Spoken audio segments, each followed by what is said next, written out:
Hello guys, welcome back. कैसे आप सब? उम्मीद करता हूँ कि सब खैरियत से होंगे और जहाँ भी होंगे अल्लाह पाक के अमान में होंगे। दोस्तों, मेरा नाम है ज़ीशान आसिम और आप देख रहे हो it's for you YouTube channel. आज की इस वीडियो में हम पुर्तगाल कंट्री के हवाले से बात करेंगे। जैसा कि आप लोगों ने वीडियो के थंबनेल पे पढ़ लिया है कि ये वीडियो पुर्तगाल इमिग्रेशन के हवाले से है और स्पेशली इलीगल माइग्रेंट्स के हवाले से है। जैसा कि पुर्तगाल इमिग्रेशन ने ऐलान किया है कि वो जल्द अज जल्द 18,000 इलीगल माइग्रेंट्स को पुर्तगाल से डिपोर्ट करने जा रहे हैं। अब ये 18,000 इलीगल माइग्रेंट कौन से हैं, और मैं ये आपको पहले ही बता दूं कि इन 18,000 माइग्रेंट्स में से 4,574 माइग्रेंट्स की लिस्ट उन्होंने ऑलरेडी तैयार कर ली है, जिनको वो अब डिपोर्ट करेंगे आने वाले कुछ दिनों के अंदर। अब मेन रीज़न क्या है इस डिपोर्टेशन की, और कौन से वो इलीगल माइग्रेंट्स हैं जिनको पुर्तगाल इमिग्रेशन अब डिपोर्ट करेगी। क्योंकि आप दोस्तों को अच्छे से पता होगा कि यूरोप के मुख्तलिफ कंट्रीज़ में जब लोग आते हैं तो अगर उनके डॉक्यूमेंट्स ख़त्म होने वाले हों या कहीं किसी दूसरी कंट्री के डॉक्यूमेंट उनके रिजेक्ट हो जाते हैं तो वो पुर्तगाल में आ जाते हैं और किसी न किसी आर्टिकल के तहत वो कार्ड लेने में कामयाब हो जाते हैं। तो अब ये इलीगल इमिग्रेंट्स कौन से हैं, कौन से लोग हैं जो कि इलीगल? क्योंकि पुर्तगाल में तो सारे वही लोग आते हैं, या तो वो जिनकी लीगल एंट्री होती है या वो जिनकी इलीगल एंट्री है और वो फाइल लॉक करवा के बैठे हुए हैं। तो ये इलीगल माइग्रेंट हैं कौन से? क्या वो वाले लोग हैं जो डंकी लगा के आए हैं, या कौन से लोग हैं? तो गाइज, ये इलीगल माइग्रेंट्स वो वाले माइग्रेंट्स होंगे जिनके नाम सबसे पहले शेंजन इंफॉर्मेशन सिस्टम में है। सबसे पहले नंबर पे टॉप पे वो लोग आएंगे। सेकंड नंबर पर इलीगल माइग्रेंट्स वो लोग होंगे जिनकी फाइल पुर्तगाल ने रिजेक्ट कर दी है। उन्होंने पुर्तगाल में कोई भी वीज़ा अप्लाई कर रखा था आर्टिकल 88, 89, 92, 91 कोई भी किसी भी आर्टिकल के तहत, और उनकी जो फाइल है वो अब आईमन ने रिजेक्ट कर दिया, तो सेकंड नंबर पर वो वाले माइग्रेंट्स आएंगे। अब अगर आपकी फाइल रिजेक्ट हो जाती है और आप इसके खिलाफ कोई प्रोसीजर जल्द से जल्द स्टार्ट नहीं करते तो फिर आप इलीगल हो जाओगे, और अगर आप इलीगल हो जाते हो तो आपका नाम भी इन इलीगल माइग्रेंट्स की लिस्ट में आ जाएगा। तो पहले तो वो लोग हो गए जिनका नाम शेंजन इंफॉर्मेशन सिस्टम में है, यानी कि सिस में। अगर आपको नहीं पता कि सिस क्या होता है तो उसके लिए आप हमारी दूसरी वीडियो देख सकते हैं यूट्यूब के ऊपर। पहले वो लोग हैं जिनका नाम सिस में आएगा, दूसरे वो लोग हैं जिनकी फाइल पुर्तगाल इमिग्रेशन रिजेक्ट कर देगी और वो उसके खिलाफ कोई अपील भी नहीं करेंगे और चुप करके बैठे रहेंगे, तो वो भी इलीगल माइग्रेंट ही कंसिडर किए जाएंगे। तीसरे नंबर पर गाइस कौन से लोग आते हैं? तीसरे नंबर पर बहुत बड़ी तादाद उन लोगों की है गाइस जो कि पुर्तगाल के अंदर अपना प्रोसीजर स्टार्ट तो कर देते हैं, लेकिन वो इमिग्रेशन की या आइमा की फ़ीस पे नहीं करते। ऐसे भी बहुत सारे हजरात गाइस मौजूद हैं। आपको ये सुन के अजीब लगेगा, लेकिन ऐसे बहुत सारे लोगों की तादाद है जो पुर्तगाल के अंदर अपनी फ़ाइल स्टार्ट कर देते हैं, लेकिन वो आइमा की फ़ीस पे नहीं करते।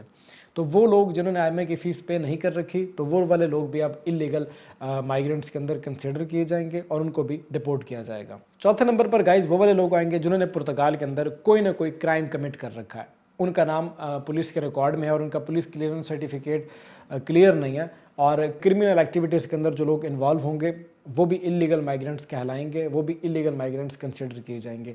तो अगर ऐसे कोई भाई जिसका नाम किसी न किसी क्राइम में आ चुका है, उसकी गलती थी या उसकी गलती नहीं थी, बाय मिस्टेकन आ चुका है, तो आप कोई बढ़िया सा वकील पकड़ के और अपना ये केस अदालत में डाल दो। अगर आपने कुछ भी अपने हक में नहीं बोला और आपके ऊपर ये क्राइम कमिट हो चुका है, रिपोर्ट हो चुका है, तो आप भी इलीगल माइग्रेंट कंसिडर किए जाओगे।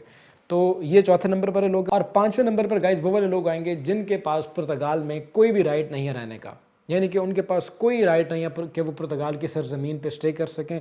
ना उनकी फ़ाइल लॉक है, ना उन्होंने कोई प्रोसीजर वहाँ पे स्टार्ट कर रखा है, वो सिर्फ पुर्तगाल में आके रह रहे हैं और उनके पास किसी किस्म की कोई डॉक्यूमेंटेशन नहीं है। कोई वीज़ा शायद था उनके पास, लेकिन अब वो भी एक्सपायर हो चुका है यूरोप को कोई वीज़ा, लेकिन उन्होंने पुर्तगाल में कोई भी प्रोसेस स्टार्ट नहीं कर रखा। तो वो लोग भी इलीगल माइग्रेंट्स कंसिडर किए जाएंगे और उन लोगों को भी पुर्तगाल इमिग्रेशन डिपोर्ट करेगी। तो ये 5 किस्म के लोग हैं गाइस जो कि पुर्तगाल इमिग्रेशन अब डिपोर्ट करने जा रही है। अब मेन वजह बनी क्या इन माइग्रेंट्स को डिपोर्ट करने, क्योंकि पुर्तगीज़ गवर्नमेंट को भी और इमिग्रेशन को भी पता था कि काफ़ी लंबे अरसे से लोग वहाँ पे रह रहे हैं पुर्तगाल के अंदर, ऐसे बहुत सारे इलीगल लोग भी रह रहे हैं। ये अच्छे तरीके से पता था गवर्नमेंट को भी और इमिग्रेशन अथॉरिटीज़ को भी। लेकिन अब गाइज हर बंदे के पास टेलीफोन, आप अगर मेरी वीडियो देख रहे हो तो आप यूट्यूब पे देख रहे होगे, इसी तरीके से आप यूट्यूब पे और वीडियोस भी सर्च कर सकते हैं उन लोगों की जो कि पुर्तगाल के अंदर खुश नहीं है माइग्रेंट्स की बड़ी तादाद की वजह से। पुर्तगाल के जो मुकामी लोग हैं, जो रियल पुर्तगीज़ लोग हैं गाइस, वो बहुत बड़ी तादाद में स्ट्राइक्स कर रहे हैं बड़े शहरों के अंदर, क्योंकि वो खुश नहीं है माइग्रेंट्स की इस बढ़ती हुई रेशो की वजह से। तो इस वजह से अपोजिशन पार्टीज़ दबाव डाल रही हैं गवर्नमेंट की जानिब, और क्योंकि करीब इलेक्शन भी है पुर्तगाल में, तो पुर्तगाल के अंदर अपोजिशन पार्टी के इस वक्त बहुत ज़ोर है और मे भी वो वाली पार्टी जीत जाए गाइस जो कि इमिग्रेंट्स को पसंद नहीं करती। तो आजकल क्योंकि स्ट्राइक्स बहुत शिद्दत इख्तियार कर गई हैं पुर्तगाल में, तो इसलिए गवर्नमेंट को कुछ ना कुछ शो करवाना था अपने शहरियों को कि हमने कोई ना कोई एक्ट लिया है इलीगल इमिग्रेशन को अपने कंट्री से निकालने के लिए। तो ये भी उसकी एक बड़ी वजह है कि क्यों पुर्तगाल इमिग्रेशन या क्यों पुर्तगाल की गवर्नमेंट 18,000 माइग्रेंट्स को डिपोर्ट करने पे तुली हुई है। अब ये सिर्फ स्टार्ट है गाइज, आने वाले दिनों के अंदर आपको मज़ीद बड़ी खबरें भी सुनने को मिलेंगी। आई होप कि मेरी आज की इस वीडियो से आपको कुछ इन्फॉर्मेशन मिली होगी। अगर वीडियो अच्छी लगी हो और इन्फॉर्मेटिव लगी हो तो वीडियो को लाइक कीजिएगा। किसी किस्म की कोई भी क्वेरी आप जानना चाहते हैं, कोई सवाल है आपका, तो आप ईमेल के ऊपर, टिकटॉक, इंस्टाग्राम पे और हमारे इस यूट्यूब चैनल के कमेंट सेक्शन में पूछ सकते हैं। और इसके अलावा अगर आप हमारी कोई सर्विसेज यूज़ करना चाहते हैं तो उसके लिए आप इस दिए गए ईमेल एड्रेस के ऊपर रब्ता कर सकते हैं।